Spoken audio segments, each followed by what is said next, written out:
Hello student, फिर से आपका स्वागत है लक्ष्य इंस्टीट्यूट तिलर में। आइए फिर से शुरू करते हैं क्लास 11 की फिजिक्स।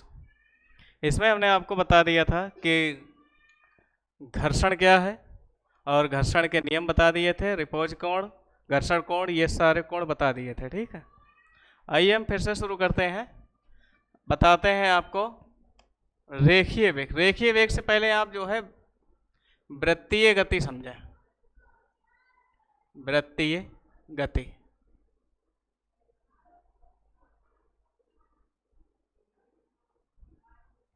आपने देखा होगा, कोई बिंदु है, इस बिंदु के चारों ओर निश्चित दूरी पर, यानी चारों ओर दूरी बदले ना, निश्चित दूरी पर जब कोई कण इसके चारों ओर गति करता है तो कण की यह गति वृत्तीय गति कहलाती है।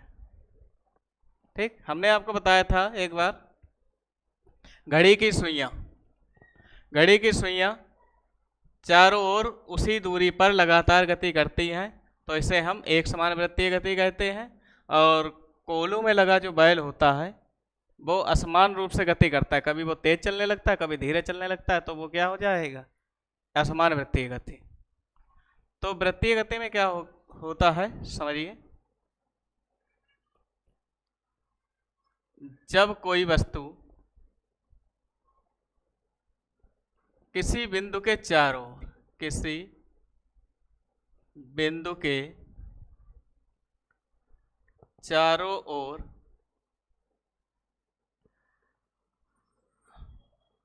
निश्चित दूरी पर, निश्चित दूरी पर गति करता है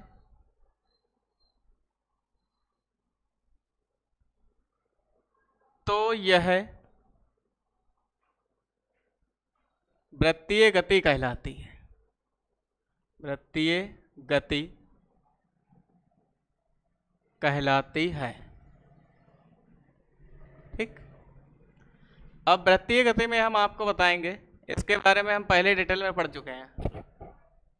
सबसे पहले हम बताएंगे रेखीय विस्थापन। रेखीय विस्थापन क्या होता है? जब कोई कण वृत्ताकार मार्ग पर गति करता है तो इस मार्ग पर एक बिंदु से दूसरे बिंदु तक किया जाने वाला विस्थापन क्या कहलाता है? रेखीय विस्थापन कहलाता है। क्या है? जब कोई कण वृत्ताकार मार्ग पर गति करता है तो मार्ग के एक बिंदु से दूसरे बिंदु तक, एक बिंदु से दूसरे बिंदु तक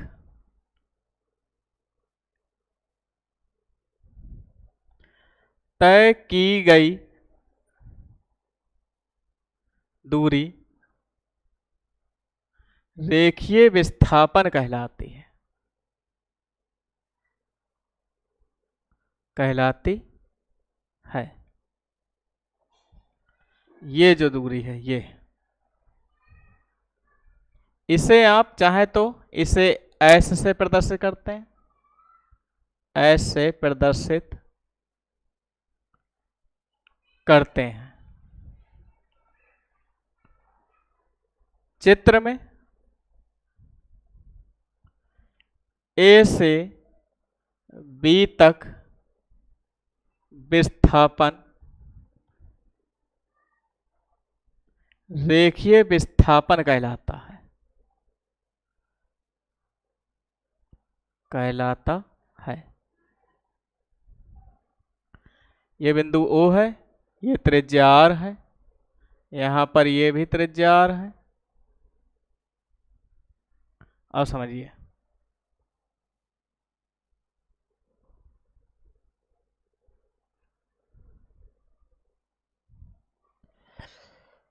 विस्थापन आपने पढ़ा है शायद, विस्थापन आपने पहले डी के रूप में पढ़ा है, लेकिन यहाँ पर हम कौन से विस्थापन की बात कर रहे हैं? रेखीय विस्थापन की।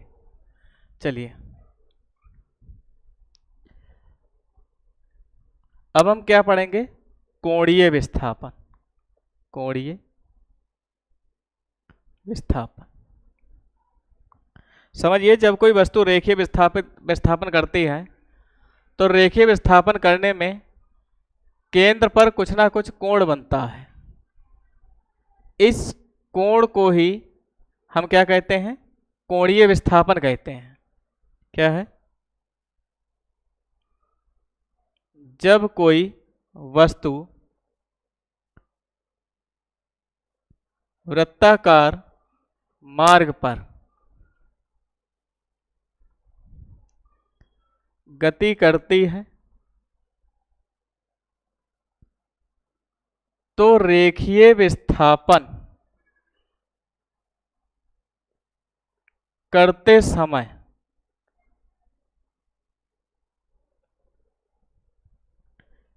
केंद्र पर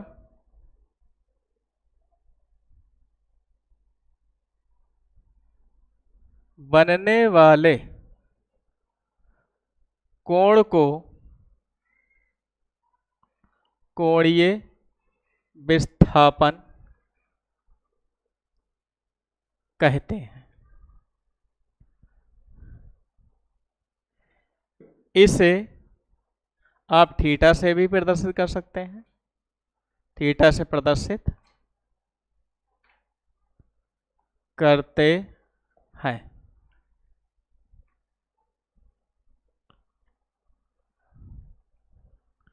ठीक, अब हम क्या करेंगे?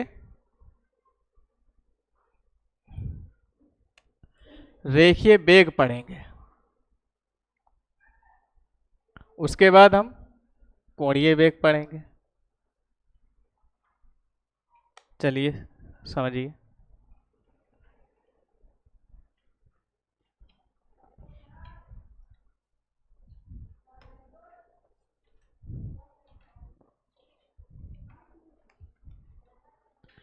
रेखीय वेग क्या होगा?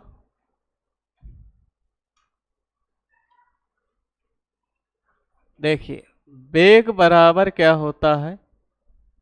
विस्थापन बटे समय। तो इसलिए रेखीय वेग बराबर क्या हो जाएगा?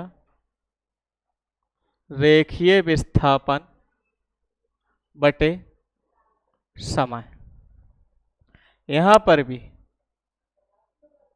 कोणीय वेग बराबर क्या हो जाएगा? ये हो जाएगा कोणीय विस्थापन और बटे समय। हम यहां क्या लिख सकते हैं? अतः रेखीय विस्थापन की दर को रेखीय वेग कहते हैं। इसे v से प्रदर्शित करते हैं।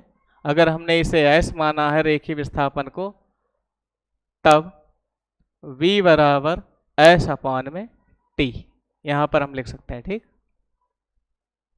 यहां पर भी हम क्या लिख सकते हैं? अतः सेम टू सेम यही, यहां रेखीय विस्थापन है, उधर क्या हो जाएगा? कोणीय विस्थापन। अतः कोणीय विस्थापन की दर को कोणीय वेग कहते हैं। इसे v से प्रदर्शित किया, इसे ओमेगा से प्रदर्शित करते हैं। यहां पर ओमेगा बराबर क्या हो जाएगा? हमने कोणीय विस्थापन थीटा माना था। ठीक है,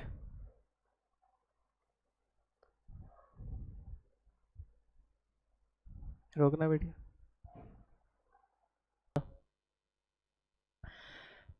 अब हम क्या करेंगे, रेखीय वेग तथा कोणीय वेग में संबंध।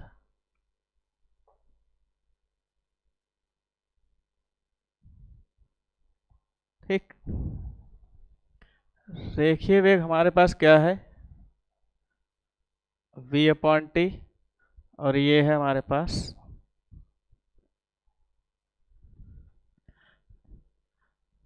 चूंकि v बराबर एस अपॉन टी तथा ओमेगा बराबर थीटा अपॉन टी, हम क्या करेंगे, समीकरण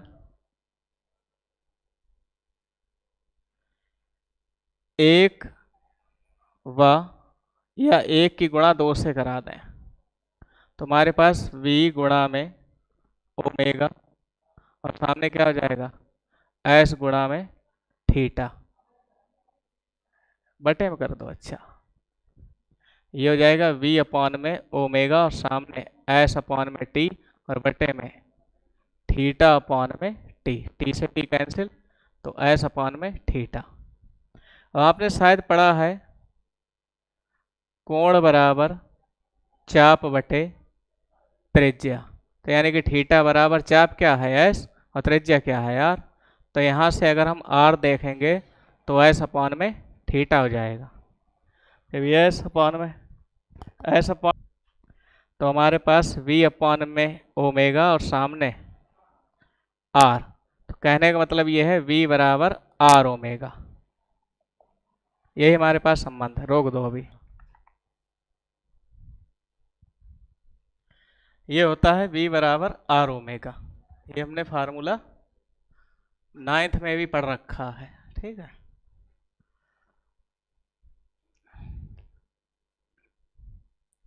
अब हम पढ़ेंगे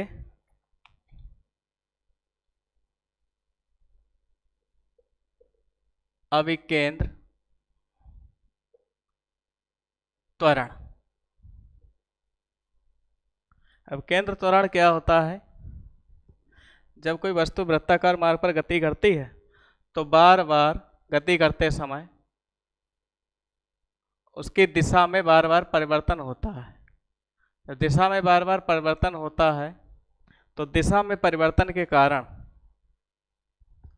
वेग उत्पन्न होता है, मतलब जो त्वरण उत्पन्न होता है उसी को हम क्या कहते हैं, अभिकेंद्र त्वरण कहते हैं। इसे हम AC से प्रदर्शित करते हैं, किससे, AC। तो हम यहां लिखेंगे, जब कोई वस्तु वृत्ताकार मार्ग पर गति करती है तो दिशा परिवर्तन के कारण केंद्र की ओर उत्पन्न त्वरण को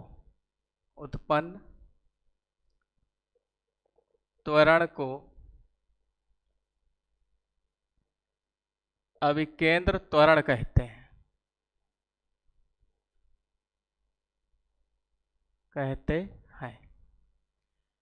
इसे AC से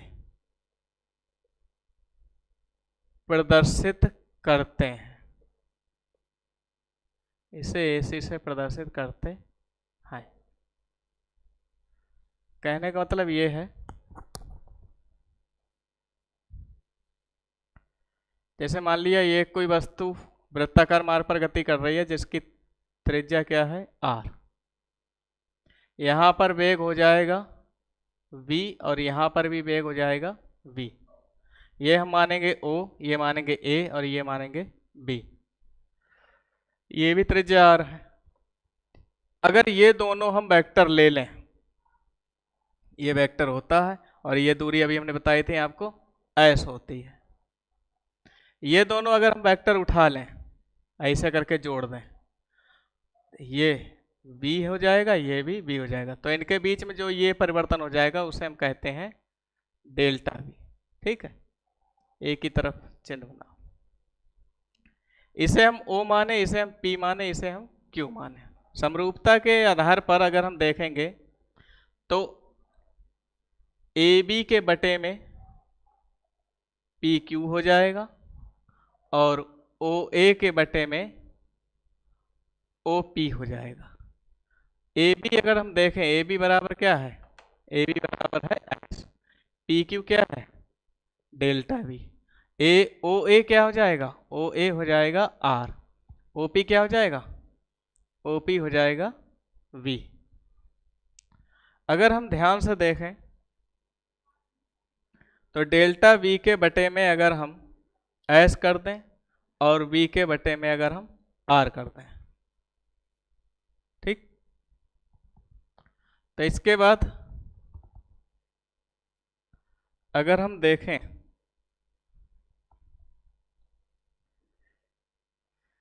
डेल्टा V बराबर हो जाएगा S अपान में R और इनटू में V।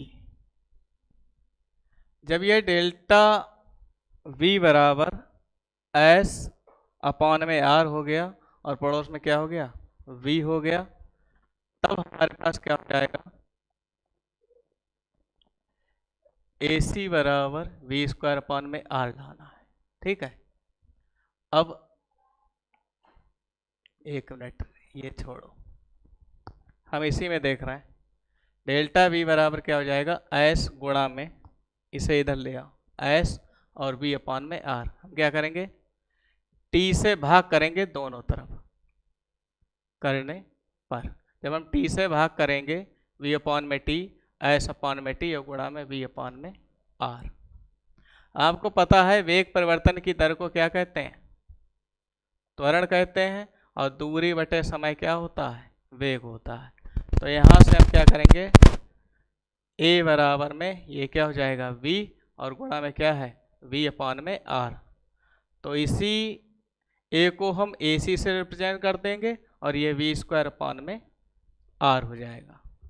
यही अभिकेंद्र त्वरण का सूत्र है। अब हम पढ़ेंगे अभिकेंद्र बल। अभिकेंद्र बल क्या होता है, सुनिए ध्यान से। जब कोई वस्तु जो है वृत्ताकार मार्ग पर गति करती है, तो वृत्ताकार मार्ग पर जब गति करती है तो उस पर केंद्र की ओर एक बल कार्य करता रहता है। इस बल को ही हम क्या कहते हैं, अभिकेंद्र बल कहते हैं। केंद्र की ओर एक बल, जैसे जो है पृथ्वी सूर्य के चारों ओर चक्कर लगाती है, परिक्रमा करती है, लेकिन पृथ्वी पर एक जो है केंद्र की ओर, सूर्य के केंद्र की ओर एक बल लागू होता है, जैसे हम क्या कहते हैं, अभिकेंद्र बल कहते हैं। जैसे हमने किसी धागे को पत्थर से बांध दिया, ये पत्थर से बांध दिया, और जब हम इसे चारों ओर नचाएंगे तो पत्थर तो बाहर की ओर जाना चाहेगा। अगर ये रस्सी नहीं होती तो पत्थर बाहर की ओर चला जाता, लेकिन रस्सी के कारण रस्सी इसे कहाँ की ओर, अंदर की ओर खींचे पड़ी है। तो इस बल को ही हम क्या कहते हैं, अभिकेंद्र बल कहते हैं। बस ये बात समझो। तो क्या है, जब कोई वस्तु वृत्ताकार मार्ग पर गति करती है तो उस वस्तु पर केंद्र की ओर कार्य करने वाले बल को अभिकेंद्र बल कहते हैं। अब इसका सूत्र कैसे निकालेंगे, गति के न्यूटन के गति विषयक नियम से, न्यूटन के गति विषयक नियम से हम क्या करेंगे, F बराबर क्या हो जाएगा m ए। लेकिन यहाँ पर हम एक ही जगह पर v स्क्वायर अपॉन में r देखेंगे, तो F बराबर m v स्क्वायर में r, यही अब केंद्र बल का सूत्र है। ठीक, अब केंद्र बल क्या होता है, अगर वो धागा नहीं होता तो पत्थर कहाँ चला जाता, बाहर की ओर गिरकर चला जाता, यानी कि अभिकेंद्र बल की कमी हो जाती है। तो अभिकेंद्र बल की कमी के कारण क्या है, अभिकेंद्र बल की कमी के कारण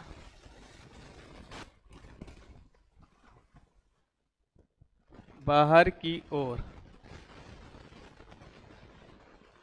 कार्य करने वाला बल